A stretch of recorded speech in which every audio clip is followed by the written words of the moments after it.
¿Qué tal, chicos? Buenos días. El día de hoy vamos a recordar un poco los temas que hemos visto en clases anteriores y vamos a recordar lo que hemos aprendido. Bien, vamos a ver un poco ahora el concepto del emprendedor. ¿Qué es un emprendedor? Es quien organiza, conduce y tiene una iniciativa, ¿no? La cual conlleva cierto riesgo y una dificultad. Hemos visto que en algunos casos, cuando vamos a formar un negocio o un emprendimiento, vamos a tener que toparnos con el riesgo y la dificultad, ¿no? Son cosas por las cuales vamos a tener que pasar. ¿Y qué características tiene el emprendedor? Tiene las siguientes características: confianza en sí mismo, perseverancia, paciencia, capacidad de adaptación, tolerancia al riesgo, creatividad e innovación, liderazgo y decisión y visión.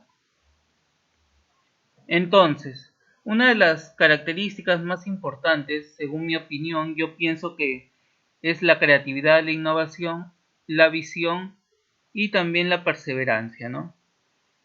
En el caso de la perseverancia, nos quiere decir que a pesar de los errores que podamos cometer, tenemos que ser consecuentes, ¿no? Tenemos que seguir siempre avanzando, no desmotivarnos por algún error que cometamos, sino seguir avanzando. La creatividad y la innovación es lo que nos va a caracterizar y diferenciar de los otros, ¿no? Tenemos que ser creativos para poder mejorar nuestro producto y de esta manera vamos a ser más reconocidos. Y la visión. La visión también es muy importante, ya que de acuerdo a un corto, mediano o largo plazo tenemos que proyectarnos a ciertas metas u objetivos, ¿no? Ahora bien, vamos a ver ahora la diferencia entre el emprendedor y el empresario. ¿Cuáles son estas diferencias?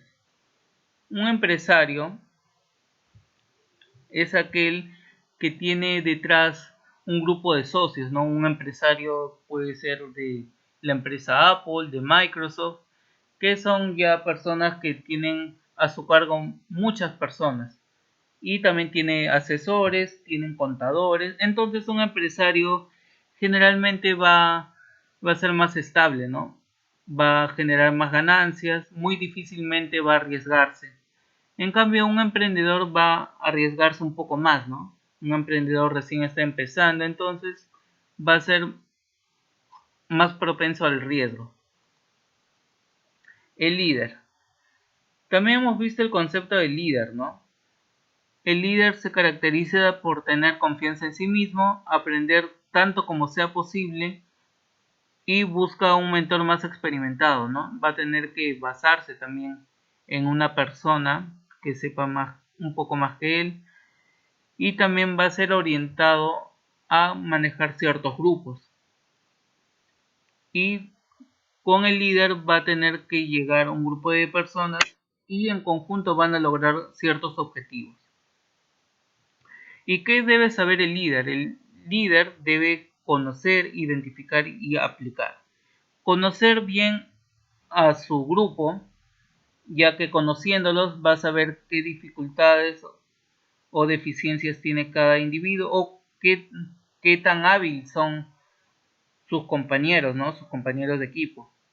Va a identificar también los problemas que surgen en el trabajo en equipo y va a aplicar las soluciones más efectivas a estos problemas. ¿Y qué tipos de liderazgo hay? Bien, como vemos en la tabla tenemos el liderazgo burocrático, el autocrático, el democrático o participativo, el liderazgo transformacional, liderazgo liberal y el liderazgo paternalista. Hemos visto que un líder no siempre va a ser del todo positivo, ¿no? A veces hay líderes negativos.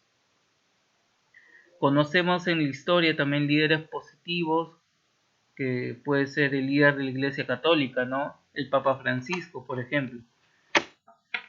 También hemos visto líderes negativos, ¿no? Líderes negativos como Adolfo Hitler, hemos visto líderes negativos de repente como algunos políticos que no han manejado bien ciertas circunstancias, ¿no? Entonces tenemos tanto líderes positivos como negativos.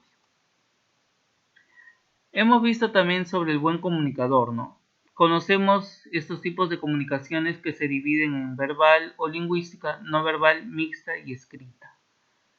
En la verbal podemos ver que nos comunicamos hablando de la manera cotidiana como lo hacemos, ¿no? No verbal, que puede ser el lenguaje de señas, expresándonos de repente las personas sordomudas que muchas veces leen los labios, ¿no? Y se comunican a través del lenguaje de señas.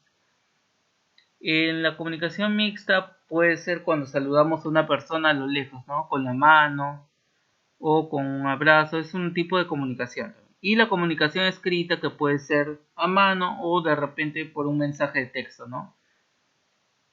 Y de esta manera nos estaremos comunicando. Y un buen comunicador también reconoce la importancia de la comunicación, ¿no? Oral, que estos elementos pueden ser visuales, vocales y verbales. Aplica la comunicación organizacional, que se divide en la comunicación interna y externa. Una buena comunicación tiene que ser efectiva y asertiva también. Ahora bien, vamos a ver un poco sobre los tipos de emprendimiento que hemos visto en la última clase.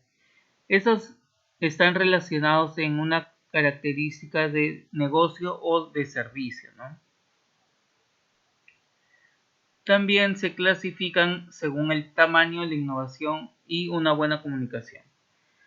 En el caso del tamaño podemos ver los pequeños, los escabeches, los grandes y los sociales.